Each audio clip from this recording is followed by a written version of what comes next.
Hello दोस्तों, स्वागत है आपका हमारे channel computer education and recruitment news में। दोस्तों, राजस्थान इतिहास की टेस्ट सीरीज है, टेस्ट सीरीज नंबर 10। इससे पहले अपने 9 टेस्ट सीरीज और की हैं।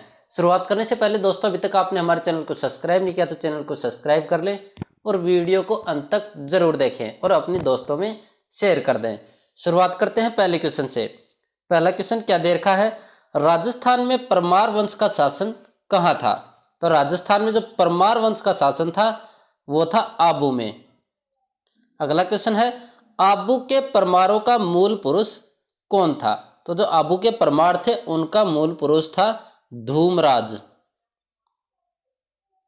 अगला क्वेश्चन है, आबू के प्रसिद्ध आदिनाथ जैन मंदिर का निर्माण किस शासक द्वारा करवाया गया? तो आबू में आदिनाथ के जैन मंदिर हैं, उनका निर्माण करवाया गया था विमल शाह द्वारा। अगला क्वेश्चन है, परमार वंश का सबसे प्रतापी शासक कौन था? तो परमार वंश का जो सबसे प्रतापी शासक था वो था राजा भोज। अगला क्वेश्चन है, किस शासक द्वारा भरतपुर राज्य से अलवर को छीनकर अलवर को अपनी राजधानी बनाया? तो कौन सा शासक था जिसने भरतपुर राज्य से अलवर को छीनकर अलवर को अपनी राजधानी बनाया? तो वो शासक था प्रताप सिंह। अगला क्वेश्चन है, अलवर के किस शासक द्वारा 1803 में ईस्ट इंडिया कंपनी से संधि की? तो अलवर का कौन सा शासक है जिसने 1803 ईस्वी में ईस्ट इंडिया कंपनी से संधि कर ली थी? तो वो शासक है बख्तावर सिंह। अगला क्वेश्चन है, आबू के अलावा परमार राजाओं के शासन के प्रमाण कहाँ मिले हैं? तो आबू के अलावा परमार राजाओं के शासन के प्रमाण मिले हैं जालोर, वागड़ और मालवा से। तो इसका आंसर हो जाएगा उपरोक्त सभी। जालोर, वागड़ और मालवा, इन तीनों जगह से आबू के अलावा परमार जो राजा हैं उनके शासन के प्रमाण मिले हैं। अगला क्वेश्चन है, धौलपुर दुर्ग का निर्माण किसके द्वारा करवाया गया?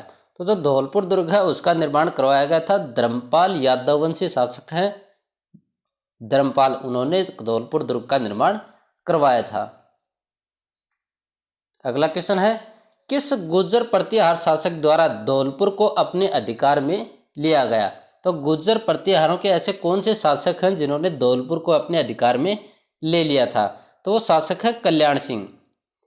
अगला क्वेश्चन है, करौली में यादव वंश की स्थापना किसके द्वारा की गई? तो करौली में यादव वंश की स्थापना की गई थी विजयपाल के द्वारा। अगला क्वेश्चन है, 1857 के स्वतंत्रता संग्राम में कहाँ के स्वतंत्रता सेनानियों को मुक्त कराने के लिए करौली की सेना भेजी गई? तो जब 1857 का स्वतंत्रता संग्राम चल रहा था उस टाइम पे स्वतंत्रता सेनानियों को मुक्त कराने के लिए करौली की सेना कहाँ भेजी गई थी? तो वो सेना भेजी गई थी कोटा के अंदर। अगला क्वेश्चन है, नाडोल में चौहान वंश की स्थापना किसके द्वारा की गई? तो नाडोल में चौहान वंश की स्थापना की गई थी लक्ष्मण चौहान द्वारा। अगला क्वेश्चन है, नाडोल के किस शासक द्वारा मेवाड़ के शासक सामंत सिंह को पराजित कर मेवाड़ को अपने अधीन कर लिया था? तो नाडोल का ऐसा कौन सा शासक है जिसने मेवाड़ के शासक सामंत सिंह को पराजित कर मेवाड़ को अपने अधीन कर लिया था? तो वो शासक है कीर्तिपाल चौहान। अगला क्वेश्चन है, सिरोही में चौहानों की कौन सी शाखा थी? तो सिरोही के अंदर चौहानों की शाखा थी, वो थी देवड़ा शाखा। अगला क्वेश्चन है, राजस्थान में सर्वप्रथम मराठों का प्रवेश किस रियासत में हुआ? तो राजस्थान में सबसे पहले मराठों का जो प्रवेश था वो कौन सी रियासत में हुआ? तो वो हुआ था बूंदी रियासत में। अगला क्वेश्चन है, राजस्थान में अंग्रेजों द्वारा बनाई गई आखिरी रियासत कौन सी थी? तो उस रियासत का नाम है झालावाड़ रियासत। अगला क्वेश्चन है, कछवा शासक मानसिंह का जन्म कहाँ हुआ? तो कछवा शासक है मानसिंह, उनका जन्म हुआ था मौजमाबाद में। अगला क्वेश्चन है, कीका के नाम से कौन सा शासक लोकप्रिय था? तो कीका के नाम से लोकप्रिय शासक था वो था महाराणा प्रताप। अगला क्वेश्चन है, जयपुर के कछवा वंश में सर्वाधिक अवधि तक शासन किसने किया। तो जयपुर के कौन से राजा हैं कछुआ राजा जिन्होंने सर्वाधिक अवधि यानी सबसे ज्यादा समय तक शासन किया था? तो वो शासक है मिर्जा राजा जयसिंह। अगला क्वेश्चन है महाराणा प्रताप का देहांत कब हुआ? तो महाराणा प्रताप का देहांत हुआ था 1597 ईस्वी में। अगला क्वेश्चन है महाराणा प्रताप का पथ प्रदर्शक माना जाता है कि कौन से राजा ऐसे हैं जिनको महाराणा प्रताप का पथ प्रदर्शक कहा जाता है? तो है राव चंद्र सेन जिनको महाराणा प्रताप का पथ प्रदर्शक माना जाता है। अगला क्वेश्चन है बीकानेर के महाराजा राय सिंह को किस कृति में राजेंद्र कहा गया है? तो बीकानेर के जो महाराजा राय सिंह उनको ऐसी कौन सी कृति है जिसके अंदर राजेंद्र नाम से पुकारा गया है?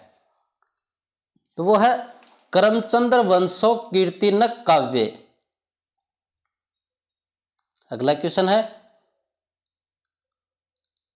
मुगल बादशाह अकबर व जहांगीर किस राजपूत शासक को अपने साम्राज्य का स्तंभ मानते थे? तो ऐसा कौन सा राजा है जिसको मुगल बादशाह अकबर और जहांगीर है वो अपने साम्राज्य का स्तंभ मानते थे? तो वो राजा है राय सिंह। अगला क्वेश्चन है किस शासक ने वृंदावन से लाई गई श्रीनाथ जी की मूर्ति को सिहाड़ गांव में स्थापित करवाई? तो वो करवाई थी महाराजा राज सिंह द्वितीय ने।